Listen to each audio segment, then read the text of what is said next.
Welcome to Arts in the City. I'm Magalie Laguerre-Wilkinson. Ever wonder what life was like in New York City after the war? Well, a new exhibit at the Museum of the City of New York shows us just that through the lens of one photographer. Mike Gilliam has the story.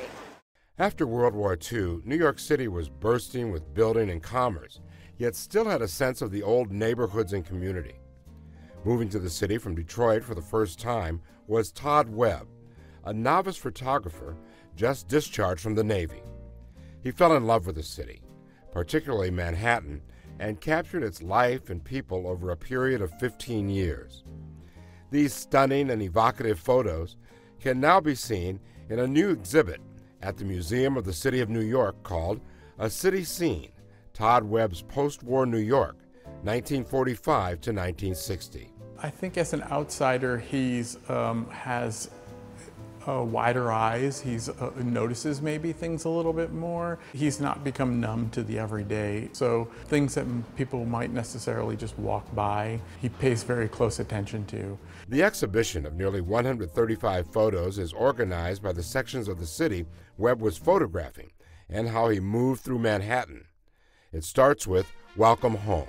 It's a series of photographs of storefronts and doorways with personalized welcome home signs for soldiers returning from the war. As a returning soldier, someone new to the city, it was an easy way for him to connect with the people of the city. And there's a really nice one of McSorley's famous bar with a Welcome Home McSorley Boys sign in the window. Next comes Harlem, where Webb lived when he first came to the city. He came to know it well and eventually photographed the entire length of 125th Street. He particularly loved the older neighborhoods like Harlem because of the sense of community that was starting to fade at the time. This photograph was made on LaSalle in Amsterdam. What we see is the neighborhood kids playing on the streets, something that is kind of remarkable today. What's really beautiful is the diversity we see in this photograph and how they're all just completely consumed with what they're doing, except this one child who's looking back at Todd. I think that is what really makes the picture. The 3rd Avenue L train played a big role in Webb's photographing the city. It was the last remaining elevated train in Manhattan in the 1940s. He could hop on it and go from Harlem to the tip of Manhattan, visiting several different neighborhoods. And it also gave him a very distinct vantage point to see the city, the last place where you could stand on a platform and look down, rather than maybe going to some rooftops and things like that. But it gave him a way to photograph on the streets, underneath the L, and because there was really dramatic light underneath the L. He was a sociable, outgoing person. In fact, in one of the journal entries, he said, "I haven't been down to the Lower East Side in a few weeks. I finally got back down there and I got to say hi to all my friends, you know, basically the street vendors who are working out there, out in the streets every day." There's a real intense connection, I find, in his pictures to his subject. I feel like he's giving everything he has when he makes these pictures. His outgoing personality probably led to his network of friends and colleagues, a literal who's who of top photographers and curators in the city. The section shows his portraits of these people, including the great Alfred Stieglitz, who was Webb's mentor and before the war encouraged him to become a photographer. You can also see other parts of the city which Webb photographed, like the Financial District, Midtown, and Greenwich Village, where he lived for a time. The exhibition ends with a series of storefronts with signage on them. Even in the photographs where there are no people, you can feel the life lived in those spaces. One of Todd's most famous photographs is the 6th Avenue panorama, and it's actually the entire block between 43rd and 44th Street. I call it a row of technologies gone by. There's record stores, typewriter repair stores. It really encompasses the life of the city. You know, you see businessmen in their Macintoshes and top hats on their way to work. Webb continued to have a long career in photography after leaving the city in 1960. This included his famous photo series of the artist Georgia O'Keeffe, who Webb met through Stieglitz when he lived in the city. Besides the fact that this is the 70th anniversary of the museum's first exhibition of Webb's work in 1946, Corcoran feels this is the right time to rediscover the photographer. He was interested in the old city, and the old city just after a period of intense building. And I think we are also at this point in the city where there's an intense amount of building taking place, and it maybe reminds us to look back at these neighborhoods that have been here for a long time and to value them. A City Scene is on view through September 4th. I'm Mike Gilliam for Arts in the City. Inspiration for art comes from many different directions, and the students at the CUNY School of Journalism found one painter who sculpts so his father can see, and tells the proud story of his ancestors.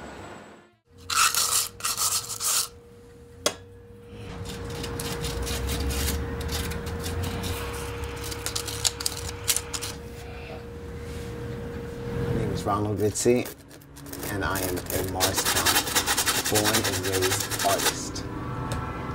My father introduced me to my first paintings, my first set of paints. It was very influential in cultivating my art and giving me the nurturing that I needed. He never got to see any of my later works because he had lost his sight to glaucoma. That compelled me to do the three-dimensional work. My immigration series is just a series that I am very proud of because it's relevant, and it explains the things that are going on in this country concerning immigration. Artwork that that struck me the most was The Waiting Game, and that's because I saw the visual of the population that I work with, the immigrants. We really don't know who these individuals are. And sometimes they're all lumped into one group.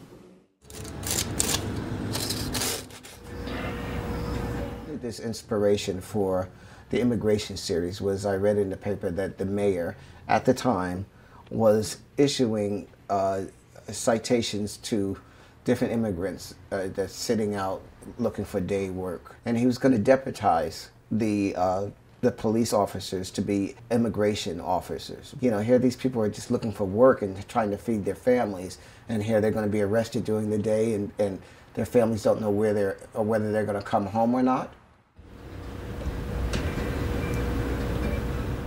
It was a very large period of our African American history where we were day laborers. So I saw a lot of correlations between African American migration and the immigration of Latino Americans. As you look at the paintings, they were actually the colors of Latino countries' flags. So you're seeing a lot of the red, white, blue, green, sky blues, yellows. All those flags were flags that's actually symbolize the colors of the American flag, actually. And if we switch around these colors on the flag, it would always come out in red, white, and blue.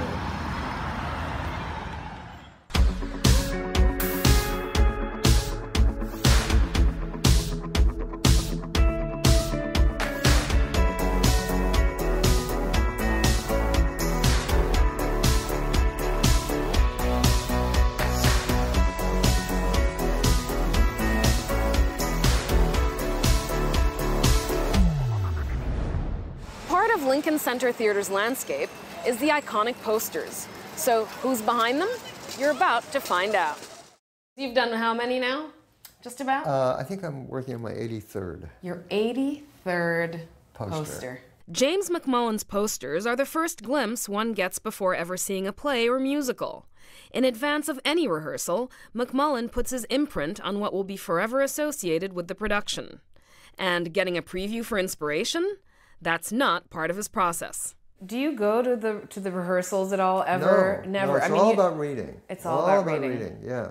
And I would read the plays 2-3 times, you know. I like to immerse myself in these stories and think about them. And, you know, how can you reduce this hugely complex idea to one, one image? And that game really interests me a lot. And that's a game McMullan has played as Lincoln Center Theater's principal poster artist for over 30 years. His genre has illustrated a variety of productions, from 6 Degrees of Separation and The Sisters Rosenzweig to revivals like Anything Goes and The King and I. So this was my first idea that I wanted it to be extremely colorful, and I wanted the words, The King and I, to be actually sort of embedded in the art. He gave us a play-by-play on how he created the poster for 10 Unknowns, starring Donald Sutherland. It's the story of an artist with artist's block, secluded in Mexico. This was a sketch that I thought, this is what I want to do, you know. And he's in Mexico, so I wanted the sense of heat. And then I began to search for friends of mine who would be willing to pose in that. Somewhere along the way, the star of the play became available, and I showed Donald, and he said, okay, and he just gave me these incredible variations. Look at these expressions. Oh, they're wonderful. Yeah. You know, they're so wonderful. So that the poster became much more about his face and what was in his face. That's the final painting. And this is the, how it was all put together as a poster. I always have to find the connecting point for me. What in this play has some glue to my own experience, my psychology, my craziness, In most cases, I can find it. James McMullan was born in China 83 years ago. His idyllic childhood took a turn when World War II broke out. His father joined the Allied forces, and young Jim traveled from country to country with his mother. It's all told in his beautifully illustrated childhood memoir, Leaving China, where among many anecdotes, his love of art plays a significant role throughout his life. After moving to the U.S., he joined the Army, then attended Pratt Institute of Art. McMullan drew book covers and became an artist for the newly created New York Magazine in the late 60s. Since then, McMullan has created over 80 posters, and this octogenarian just finished his latest poster for a new play, Pipeline, which will premiere this month. It's amazing that something as simple as a locker can establish the idea that it's a school, that it's depressing, and that there are secrets involved because of all these locks. This is very telling. I mean, it says so much about what the play is about without really giving it away. Yeah. I mean, I'm certainly curious about it. Well, the play's a lot about the inner turmoil of this boy. The idea of him being tormented and at the same time fleeing something and being oppressed by something. It's all there. I managed to get it into one image, yeah. It's a level of thinking, of pondering and of reflecting on what the play is about, and thinking of the associations that I have both to my own life, like describing my view of South Pacific. And South Pacific, the 2008 Tony winner for Best Musical Revival, is a perfect example of how McMullan sees eye to eye with its Tony Award-winning director, Bartlett Sher. So when we made the poster of South Pacific, we looked at Gauguin and all these weird sort of tropical things, and then began building what images should be in it. And then the other part that I think he does great is the lettering. So he'll do the font really beautifully for that South Pacific, and it follows the production everywhere it goes. He's got a great ability to capture the inner life of the piece that sort of lives with it and introduces you to it without solving it for you. This year, Lincoln Center Theater did something unprecedented.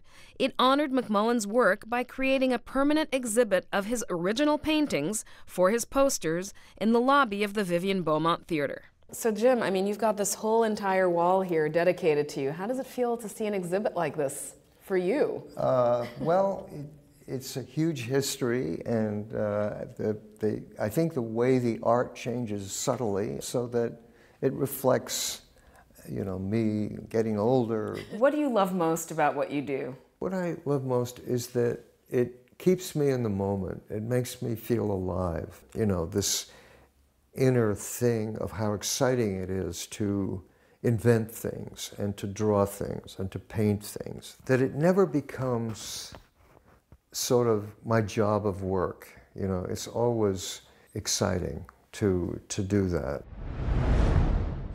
The World Science Festival recently commemorated its 10th anniversary with a Science in the Square celebration. Our Broadway Barry Mitchell was there to see how science and art come together. I'm Barry Mitchell. What you see behind me is not magician David Blaine preparing a trick. We're in Times Square at the intersection of art and science. Is this a magic trick or like a metaphor? It's science. It's art. It's Tracy Day, CEO and co-founder of the World Science Festival. Well, we're going to see an incredible installation called Holoscenes, which is really a meditation on climate science, on human vulnerability by the great artist Lars Jan. I feel like he's like saying something. It's a piece that can be read in a lot of different ways, and I wanted to actually move 3,500 gallons of water very fast with a human body in the midst of it, because I think that makes people feel something in their gut. Holoscenes is a performance art installation. Actors in a 12-ton aquarium perform mundane activities while adapting to rising and falling water levels. The tank fills and drains repeatedly, simulating a flood. We wanted to do things in the tank that were everyday activities that everyone could recognize. Cooking, cleaning, or getting dressed. Some way of relating to their own bodies. The project's name, Holoscenes, is a pun on the word Holocene, the current period of geologic time. It began 11,000 years ago at the end of the Ice Age. There were definitely things that and ideas that went into the making of the project that were important and crucial to me. The frailty of the human body in the context of moving water, and I think that relationship resonates very strongly with climate change. And that's one way to think about the piece, as sort of like a coda or a metaphor for climate change. I don't really think people are aware of like the impact that global warming is having on our Earth. Where I'm from, there's so much nature around, so many animals, and animals are a big part of my life. And just to see kind of the climate kind of diminishing it hits home. The project actually started because I was really impacted by images of flooding that I was seeing from around the world. Starting with Hurricane Katrina all the way to flooding in northwestern Pakistan in 2010 where I have family, and in 2012 Sandy, which knocked out the power in my house in Brooklyn. The World Science Festival commissions a variety of films, symphonic works, and theatrical performances. Like Alan Alda's Dear Albert, a reading for the stage based on Albert Einstein's personal letters. I am very starved for love, and would be so overjoyed to hear a yes. And Icarus at the Edge of Time, a story set in outer space about a boy who challenges the awesome might of a black hole. Here we go! On he went, perfectly executing a glancing trajectory as he momentarily swooped to a hair's breadth above the point of no return. Whenever I watch science fiction movies, the only time that everybody on the Earth is banded together and actually we're living in some kind of quasi-utopia is when there's some outside alien force. And I'm really hoping that climate change comes to be that alien force. Another good force? Stomping your feet.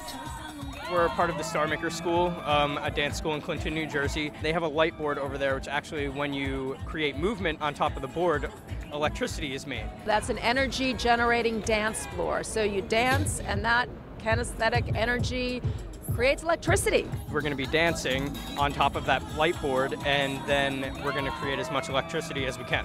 How about that for clean energy? Barry Mitchell, Arts in the City.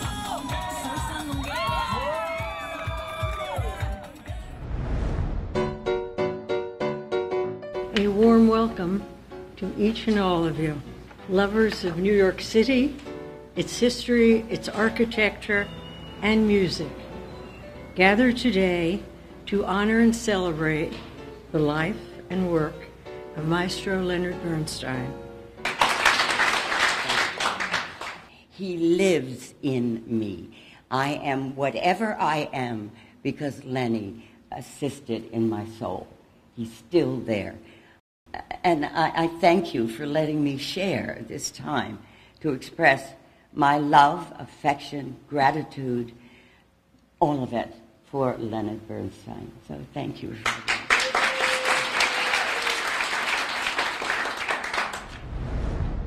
Some of our best writers find inspiration in their own families or in the neighborhoods where they grew up. Donna Hanover introduces us to one such author who's doing just that.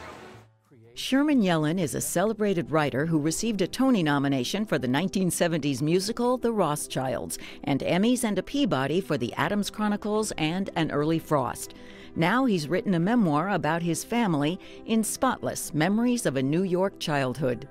I figured that my world, the world that I had grown up with, was disappearing, that there would be no one left to recount what it was like. His mom, Lillian, and his dad, Nat, both had parents who escaped pogroms and anti-Semitism in Russia in the early 1900s. They came to New York with very little money and lived in tenements on the Lower East Side. The sanitation was appalling, and they were just filled with people and disease. 12-year-old Lily watched her mother die of tuberculosis, and she had to quit school to help pay sanitarium bills for her sister and brother, who still died. I think that was a trauma in her life, so that cleanliness became truly godliness. What was your father's childhood like? Well, my father had to work when he was 10 years old. He swept stores and he worked in shops. His father was a pinochle gambler and lost all the money, and my father just had to help support that family. Young Lily was determined to get out of the tenements. She worked in various manufacturing places as a model.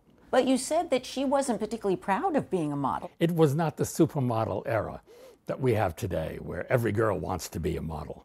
It meant that you were showing yourself off, which was always something that was not to be commended.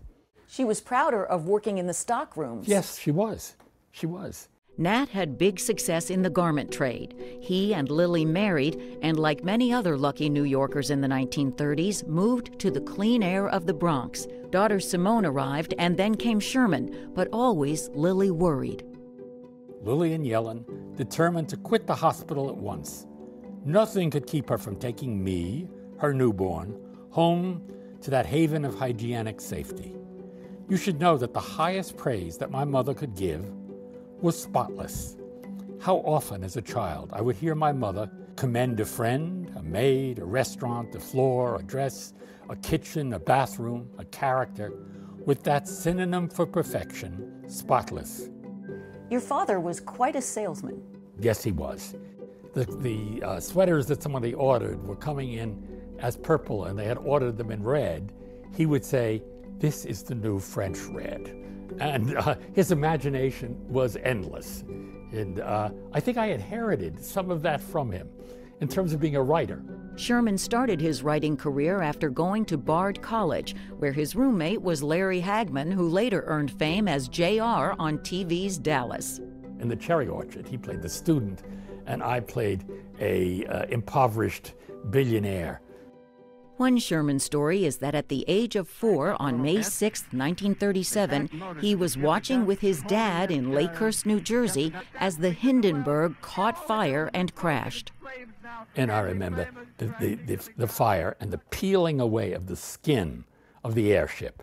And it was only years later, when he lay dying in Lenox Hill Hospital, that I asked him, "Dad, was I really there when the Hindenburg, caught aflame?" And he said to me, "Yes, but for God's sake, don't tell your mother."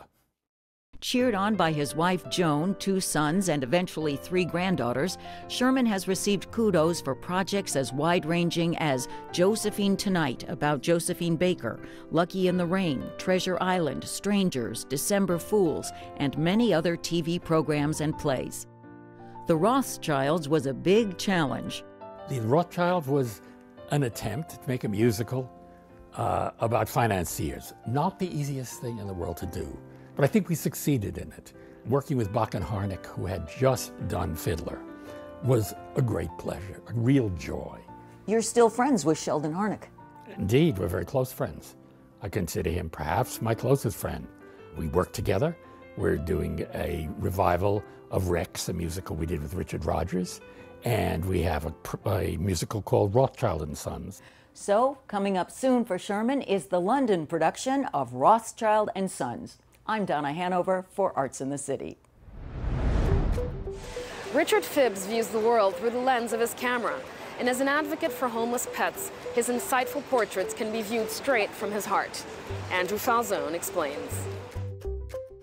You've likely seen the fashion photos of Richard Phibbs. They're everywhere. His work has appeared in major publications across the globe. Be they bold-faced names or iconic brands, Richard brings an artist's eye to every cover shoot, fashion shoot, or ad campaign.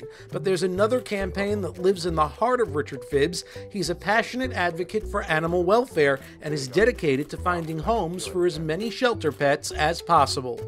His book, Rescue Me, is a collection of portraits and heartwarming stories of shelter pets at the Humane Society of New York. Many have found homes because of it, and Phibbs, seeking to create an immediate emotional connection to the animals, is always up to a challenge. The challenges that we have with animals is that these animals is that they're homeless, and most have been through this unimaginable suffering. So, you know, they come with a lot of anxiety and fear. That was the case with Raphael here. He was rescued from the daily perils of life in Baku, Azerbaijan. He'll soon go home with Broadway actor John Bolton, visiting here for a get-acquainted session. But first, Raphael gets a chance to exhibit his dog star power in a Richard Phibbs photo shoot. Our job here is to try to make them as calm and comfortable as possible, so we can take the most compelling portrait that will get them that amazing forever home. Richard says his published photos carry a specific message. They're not intended to make people sad. They're intended to bring out the essence of that being, so that the person can see that there's a living, thinking, feeling being in there. Phibbs points out that his photography is aimed at discouraging people from using or buying a family pet from so-called puppy and cat mills because there are so many animals available in local shelters. I do love my work, and I do love taking pictures of people and for magazines and for advertising campaigns, but here the direct result is that a living being is going to get a forever home where they can live the rest of their life in peace and dignity. And who knows, one of them may wind up as a cover girl after all. I'm Andrew Falzon for Arts in the City. Now that New York City's green spaces, like here at Bryant Park, have begun their summer programming, Tinabeth Piña takes us on a tour of this month's hidden gem, the New York City Parks Department. Every summer, the New York City Parks Department has free activities for people of all ages, giving us even more reasons to spend our time outdoors. Bryant Park is a midtown oasis, offering everything under the sun, from free Tai Chi classes to movies under the stars. And every Friday night this summer, you can also enjoy a picnic. The park will provide lawn games, blankets to borrow, and food vendors from the Hester Street Fair. Plus, each week, the park will feature a theater, music, or dance production while you enjoy your picnic. A few subway stops away is Prospect Park, which is celebrating its 150th birthday. Smorgasburg is always a safe bet when you visit on Sundays. The outdoor food market features over 100 vendors offering a range of cuisines. In Queens, fitness is key. You can lace up your sneakers and get in shape with Zumba under the stars. This Latin-inspired popular form of exercise happens every Tuesday and Thursday night at 7 on the boardwalk at Rockaway Beach. At Van Cortlandt Park in the Bronx, you can join birdwalks led by experts from the New York City Audubon. The birdwalks focus on wildlife happenings in the park and are every Saturday. Now that's just a sample of the hundreds of free events taking place in all 5 boroughs this summer. For more information, visit the New York City Parks Department website. For Arts in the City, I'm Tinabeth Piña. That's our show for today. Thanks for watching. For more information on any of our stories, you can go to CUNY.tv. I'm Magalie Laguerre-Wilkinson, and we'll see you next time on Arts in the City.